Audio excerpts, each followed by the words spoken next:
बिस्मिल्लाहिर्रहमानिर्रहीम, अस्सलाम वालेकुम डियर स्टूडेंट्स। आज के वीडियो में मैं आपसे क्वेश्चन नंबर 14 डिस्कस करने जा रहा हूँ बीआरएस का। इससे पहले मैंने आपको तमाम क्वेश्चंस जो हैं वो डिटेल से बताए हैं, समझाए हैं। आप लोगों में से जिनको बीआरएस का आइडिया नहीं है उनके लिए सेपरेट मैंने वीडियो बनाई हुई है बीआरएस की, जिसमें बीआरएस की बेसिक्स को डिस्कस किया गया। वहाँ पर आप जो है वो देखें, उनको उसको समझें कि what is the meaning of BRS, why we are prepare the BRS, और इसके जो है वो टेक्निकल इशूज़ और पॉइंट्स वगैरह सारे डिस्कस किए हैं, प्लस रूल्स मैंने समझाए हैं बेसिक की वीडियो में। तो वहाँ पर आप जो है वो सारी बेसिक की जो वीडियो, वहाँ से आप सारी अंडरस्टैंडिंग लें और उसके बाद फिर आप इन क्वेश्चंस पर आएँ जो मैं करवा रहा हूँ वन बाय वन। तो आज का जो हमारा क्वेश्चन है जी वो है question number 14। Let's start this question. देखिएगा मेरे पास पेज नंबर है 263, क्वेश्चन नंबर 14 है। स्टार्टिंग में जो वर्डिंग लिखी हुई है वो क्या है जी, from the following particulars prepare a bank reconciliation statement of mister Khubaib as on 31 December 2015। तो मिस्टर खुबैब की जो है वो बीआरएस हमें यहाँ पर बनानी है। आपने करना क्या होता है, सबसे पहले पर्सन का नेम लिखते हैं आप, उसके बाद सेकंड नंबर पर आपने जो स्टेटमेंट बनानी है उसका नाम लिखेंगे आप,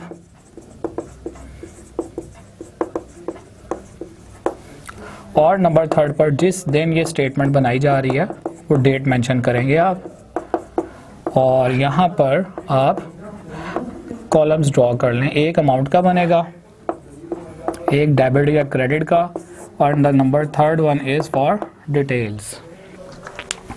देखिएगा लिखा हुआ सबसे पहले नंबर पर बैलेंस एज पर पासबुक। पहला सवाल है जिसमें पासबुक का बैलेंस आ रहा है।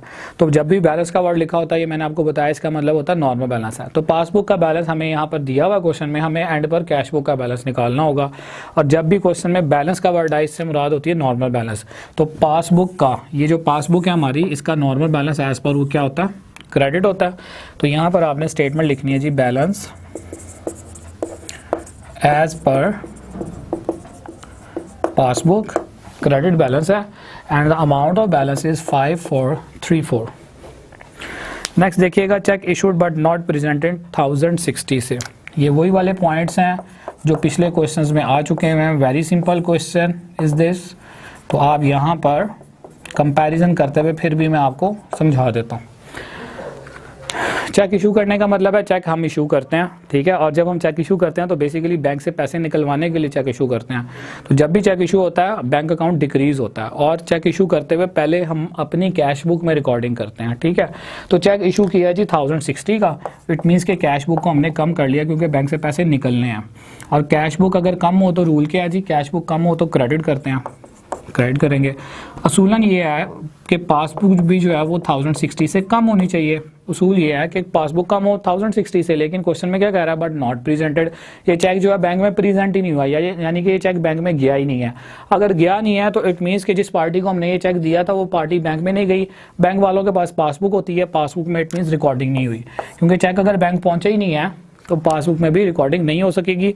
और ये चीज़ इट मीन्स क्योंकि पासबुक में मिस है, तो जो भी चीज़ मिस होती है, जो आइटम में मिस होती है, वो हम कैश बुक में लिखते हैं, ये बीआरएस में लिखते हैं। तो यहाँ पर हमने बीआरएस में ये अमाउंट लिखनी है, और इसके सामने हमने स्टेटमेंट क्या लिख देनी है इसकी, अनप्रेजेंटेड चेक्स, या cheques issued but not presented. Next point देखिएगा, लिखा हुआ cheque deposited but not credited by bank ₹690। Cheque deposited का मतलब हमने चेक जमा करवा दिया, लेकिन बैंक वालों ने उस चेक को भी कंप्लीट प्रोसेस नहीं किया, क्रेडिट नहीं किया।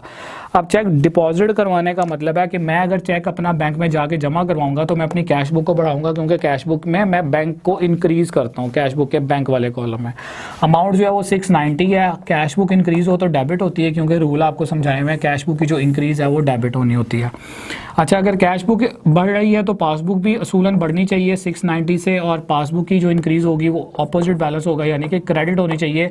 लेकिन पासबुक में इसको क्रेडिट नहीं किया हुआ, क्योंकि क्वेश्चन में क्लियरली लिखा हुआ but not credited by bank. इसका मतलब है पासबुक में ये चीज़ रिकॉर्ड नहीं हुई, ये आइटम, ये अमाउंट पासबुक में मिस है। इसलिए जो भी मिसिंग फिगर होती है वो हम दोनों बुक्स में से जिसकी भी मिसिंग फिगर होती है वो हम बीआरएस में लिखते हैं, और उसको यहाँ पर क्रेडिट करना था, नहीं किया हुआ तो क्रेडिट करेंगे।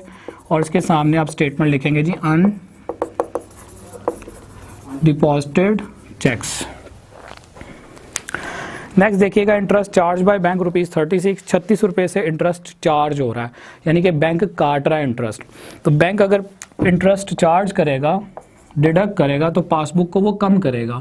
पासबुक डिक्रीज होगी यानी कि अकाउंट कम होगा और पासबुक डिक्रीज होगी तो यहाँ पर उसको डेबिट करना है। अब अगर पासबुक डिक्रीज हो रही है तो उसूलन कैश बुक को भी कम होना चाहिए यानी कि क्रेडिट होना चाहिए। कैश बुक की डिक्रीज होती है क्रेडिट, अगर ये डेबिट हो रहा है ना तो इसने क्रेडिट होना है, तो डिक्रीज क्रेडिट होनी चाहिए।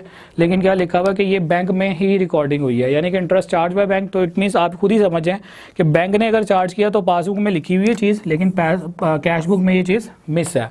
तो 3600 से क्रेडिट करना था इंटरेस्ट को हराम को, लेकिन वो नहीं किया, लिहाजा यहाँ पर आप 36 से क्रेडिट करेंगे और यहाँ पर स्टेटमेंट लिखेंगे interest charge but not recorded in cash book। Last point देखेंगे इस क्वेश्चन का, लिखा हुआ जी interest on government securities ₹70। Government securities का मतलब गवर्नमेंट के जो है वो कुछ सर्टिफिकेट्स वगैरह परचेज किए होंगे इस कस्टमर ने, मिस्टर खुबैब ने, ठीक है, और इसको जो है वो गवर्नमेंट की सिक्योरिटीज़ पर इंटरेस्ट मिला होगा, इंटरेस्ट आया होगा गवर्नमेंट की तरफ से। तो गवर्नमेंट ने जो इंटरेस्ट देना है ना खुबैब को, वो बेसिकली इसके अकाउंट में डालने हैं पैसे, तो इसके बैंक अकाउंट में पैसे आएंगे और इंटरेस्ट की वजह से, हराम की वजह से इसका बैंक अकाउंट इंक्रीज़ होगा ₹70 से, तो 70 से आपने इसको करना था डेबिट। तो बेसिकली पासबुक में रिकॉर्डिंग हुई होगी, कस्टमर को जो है वो पता लगता है मंथ के एंड पर जब कस्टमर बैंक स्टेटमेंट निकलवाता है, ठीक है, या जब भी बैंक से रिक्वायर करेगा पूछेगा तो तब इसको पता लगेगा। इट मीन्स के नॉर्मली जो है वो पासबुक में इस चीज़ की पहले रिकॉर्डिंग हो चुकी होती है, डायरेक्टली जो भी कलेक्शन आ रही होती है वो पहले बैंक में ही आती है। तो इट मीन्स के बैंक में जो है वो बैंक वाले पासबुक मेंटेन कर रहे होते हैं, तो पासबुक में 70 से इंटरेस्ट इंक्रीज हो गया होगा, लेकिन जो है वो कैश बुक में 70 से जो इंटरेस्ट इंक्रीज होना था, रिकॉर्ड होना था, वो नहीं हुआ होगा।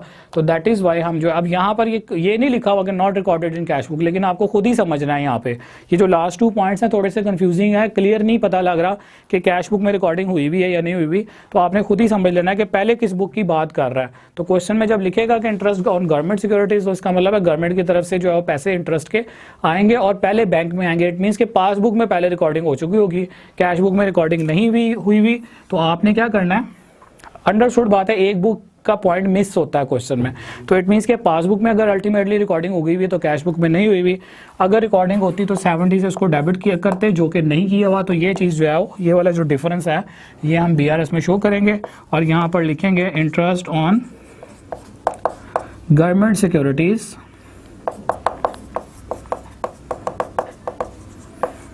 Not recorded in cash book. ठीक है स्टूडेंट्स, क्वेश्चन कंप्लीट होगा।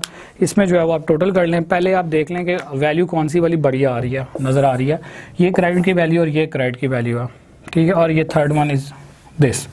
तो ये 3 क्रेडिट की वैल्यूज़ हैं, इनका अगर मैं टोटल करूँ तो 5434 प्लस 690 प्लस 36, तीनों का जो टोटल आ रहा है मेरे पास दैट इज़ 6160 क्रेडिट के साथ, और ये वाली जो वैल्यू है ये भी डेबिट किया है, ये भी डेबिट किया।